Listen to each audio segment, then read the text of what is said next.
Number 2 here, and this is a Petrology winner of the Sandown Guineas. Go to all was against him. The All Stakes was against him. Mile, Flemington, big track, suits from one alley. Yeah, the tempo just wasn't there, was it, in the All against the older horses? Sectionals were good. First up run was terrific.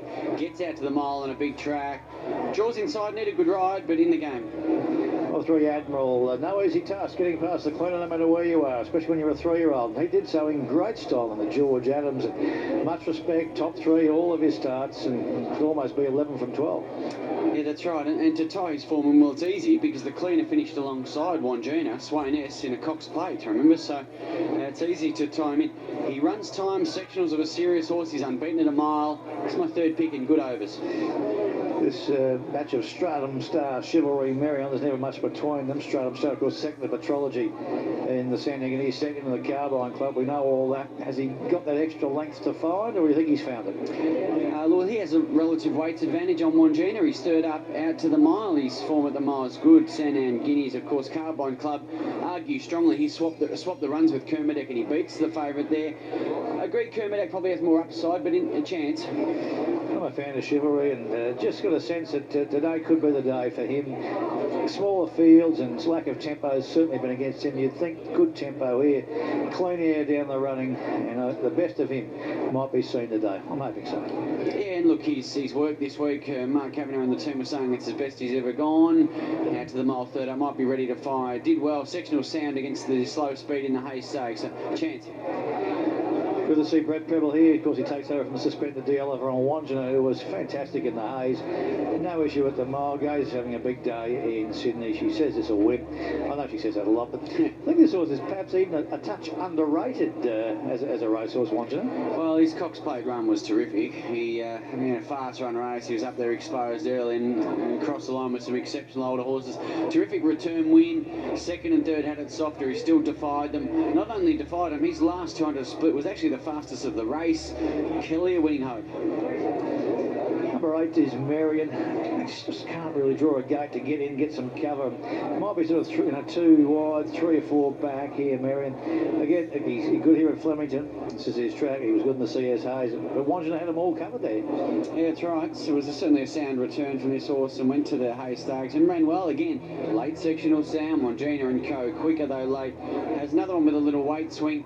Mile should suit, so he actually ran really well in that Caulfield Guineas, remember? Here's the 9, Kermadec, of course, the Carbine Club winner anytime he's been here, and could not miss him in the Hobart Field Stakes. There's a Hello Crown form. We've seen him win the Guineas today. He was fantastic. This is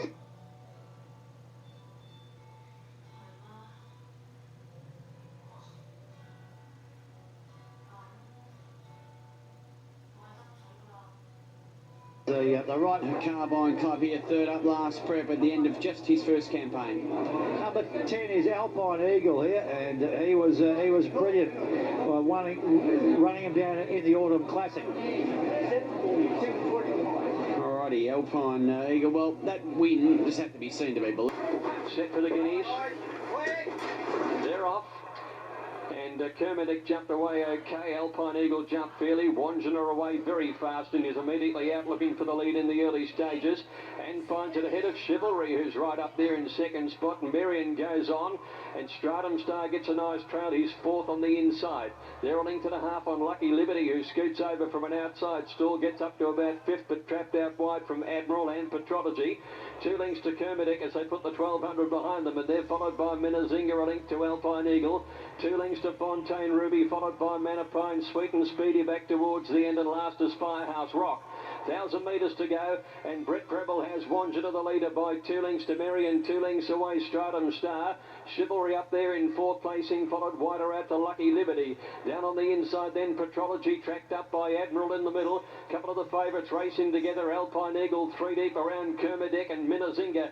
Down on the inside in the Godolphin Blue, and they're followed by Manapine, Fontaine Ruby, Firehouse Rock towards the end, and Sweet and Speedy last as they're on the swing. And it's WANDJINA the leader from MERION on the outside, and then Chivalry, Stratum Star following WANDJINA, and then Admiral down the outside. Then at the head of the others, Lucky Liberty, Alpine Eagle, Racing Greenlee coming on with a kick, but Stratum Star's in the clear for Merion. Alpine Eagle starting to finish the race off hard down the outside. WANDJINA in front of Stratum Star. Alpine Eagle coming home. WANDJINA responding down on the inside. Alpine Eagle can't get in. WANDJINA hanging on. WANDJINA all the way for Prebble, but Alpine Eagle, Stratum Star, Kermadec late for fourth. Then came ADMIRAL, closely followed in the field then by MERION, Minazinga, Chivalry. Back behind them, Firehouse Rock. Out wider was ALPINE, followed by Sweet and Speedy, Petrology towards the end from Fontaine Ruby and Lucky Liberty. A great guineas and all honours, absolutely all go to WANDJINA, who made the speed, and Prebble rates the horse beautifully in front. Ollie misses out on a Group 1, Prebble flies in to get one, stores off Douglas White on Alpine Eagle, who's lost no admirers. Stratum Star, Brave, Kermadec flashes home. And you can do that if you make your own luck, you keep yourself out of trouble, you control your tempo, control your races. A big day for Gai. Group 1 in Sydney with Cosmic Endeavour, a Group 1 in Melbourne, a race she won before with Almaha. And this is a big win for WANDJINA, the $1 million Calp by Schnitzel. And now he matures and he gets the full recognition he deserves Gator as a Group 1 winner. Indeed, a terrific win. He summed it up. He went to the front. He certainly didn't loaf and then just kept responding. Again, those behind probably had it softer, at least second and third did. Stratum Star every chance. Alpine Eagle still very raw, isn't he? Gee, he's got a future though. He only just missed, and if he did everything right, he probably wins it. And Kermadec was balked at such a key stage. It was strong late and certainly should have finished much, much closer. Let's go to Brett Prebble with Sam. Brett Prebble, outstanding to have you back here at Flemington today, winning the Australian Guineas, and WANDJINA was just a super ride in front. Thanks, Sammy. Obviously, he's been well trained. I just come here to get a little bit of the rewards of obviously Damien done all the work on him. He was unlucky he couldn't get his suspension off, but my game. So you went to the front, it was a bowling tempo throughout, and then good aggressive ride in the straight, typical Prebble. Thanks, Sam, but you know, he's tough and he's fit, and Gai said make his own luck by going in front, but he really breathed lovely out in front for me. Turn for home, give him a little rub on the ribs and the hooks, and said, let's catch him if you can, boys, and he did that, didn't he? You'd have to say that last time round, you know, he showed good ability, but he's come back this time bigger and stronger. He's a proper horse. I think there'll be a few trying to buy him. Well done, Brett, and good to have you back. Thanks, Sammy. Great to be here. Well, representing the owners and the man who bought the horse, James Harron. It's been a big season for you, James. So this must be a very satisfying result for you on behalf of the Batemans. Yeah, absolutely, Bruce. It's he's been a horse I've had huge belief in. He's a magnificent type. Great pedigree, and you know, it's great to see him win a Group 1. You've been with the Batemans a long time, and they've put a lot of money into racing, and these are the important days for them.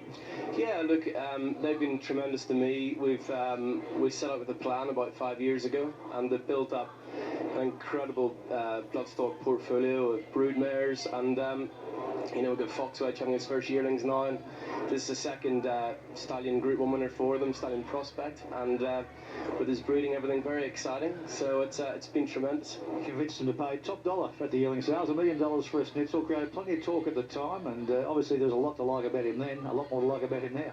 Look, he's an oil painting. He's an incredible looking horse. Edmund and Belinda are very involved, and they came out to the sales, and we all looked at him. We all fell in love with him, and you know, he was the up-and-coming sire. He wasn't the top sire at the time, and Edmund's always had a great belief in getting on something we really believe in and getting the best of it. So, you know, kudos to him, and you know, it all goes to the owners today. They're the ones that you know, should be celebrating. Yeah, and Oliver misses out, but Prebble flies in and does the job for the team. Absolutely. Look, Oliver did so much work on the horse, and had a good chat with Brett about the horse before he got on, and you know, big hats off to Damien, the way he handled himself and handled the situation, and thanks to Brett for doing such a great job. Thanks, James. Well done to you and the end of the Batemans. Thanks, Bruce. James Harron, Bloodstock. If we go to a break on TVN's Race Day Live.